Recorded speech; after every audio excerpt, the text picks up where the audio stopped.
Welcome back to Film Recall. Today I'm excited to talk about the movie Glass. This is one of those movies where I was actually nervous to see it because I want it to be good. It's one of my most anticipated movies for the year, and I'm a pretty big M. Night Shyamalan fan. M. Night Shyamalan is one of those directors where there's a certain point where you cut it off and you say, all right, this is the last movie of his that I actually like. Some people ended at The Sixth Sense, others at Unbreakable. A lot of people hate Signs.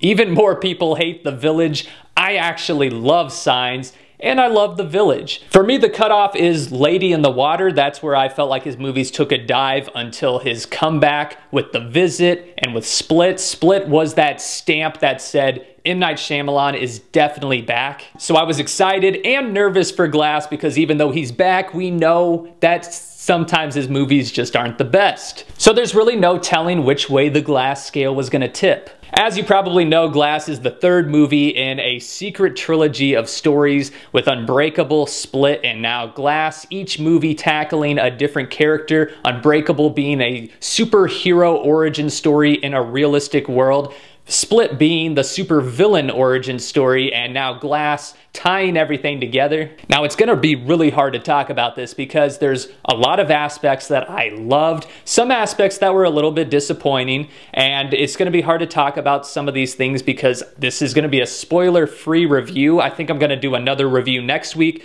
where I talk a little bit more in depth about the movie. But let's start off with the good. The acting was superb. It's exactly what I wanted from these actors. Everyone has their moments to shine. Everyone's stories come together. Everyone is given an incredible arc. With the movie being called Glass, as you can guess, Mr. Glass plays a big part in the movie. Samuel L. Jackson has so much charisma. Samuel L. Jackson is one of my favorite actors. He's a real actor who creates incredible characters, and he typically adds more depth to the character than even the writing has. He does a great job delivering dialogue and just captivating you and making you want to listen to every word he has to say. But also with his face, he's able to convey so much emotion, and there's just something behind his eyes where you know there's something deeper to him. Bruce Willis is back as David Dunn, and he's the most restrained of the cast. He does a great job, but his character doesn't call for as much charisma as Kevin Crumb or Mr. Glass, but he still brings a lot of emotion to the story and has a lot that he's dealing with. This is the best he's been in years. He's definitely not just phoning it in for a paycheck. But my favorite acting came from James McAvoy as Kevin Crumb. He steals the show. Everybody is so good, but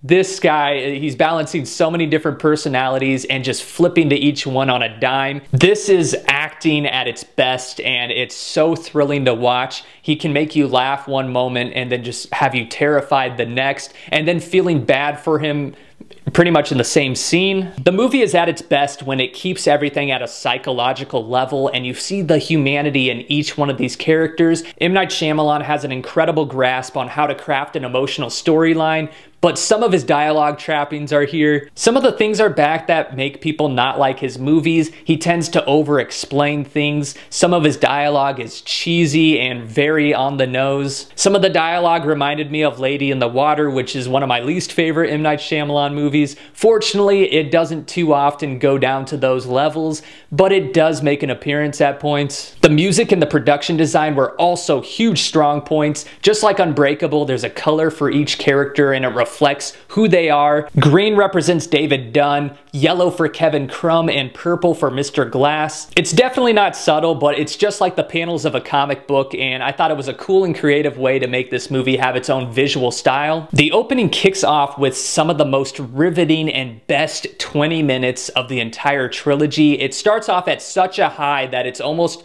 a little difficult for the rest of the movie to live up to those opening scenes. This is by far his most ambitious movie. Not only do we have the original 3 characters of each one of these movies, but you also have just about every one of their acquaintances from the previous movies showing up here.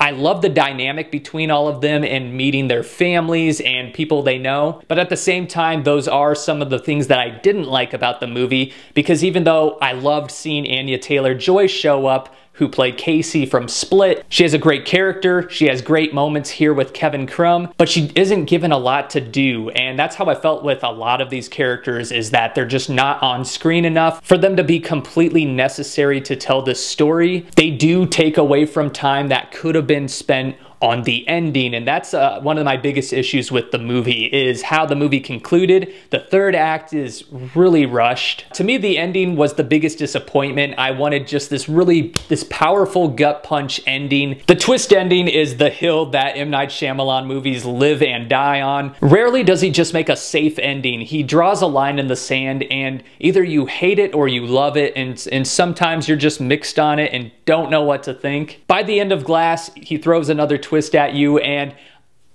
I'm still on the fence on it. I was a little bit disappointed with the ending, and I did take an extra day before doing this review just because I wanted to think about it more. I wanted to soak it in. And as I've thought about it, I do appreciate it more than I originally did. But at the same time, it was really rushed. I wanted to soak it in more and spend more time exploring that ending act because it's, you know, it's the finale of this trilogy. So I'm torn. I'm really torn. Some people are gonna hate the twist ending. Other people will love it. Your mileage will vary. It's not his best movie, and it's very far from being his worst movie. I think it is a good movie overall, with moments of just pure greatness, and some of the best moments of the entire trilogy are in Glass, and also some of the moments from his not so good movies make an appearance too. I'm definitely gonna check this one out again, knowing the ending and seeing if my thoughts on the movie change. But as of now, I'm gonna give Glass a 7 out of 10. It's a satisfying enough conclusion that I can recommend seeing it. If you were already planning to see this,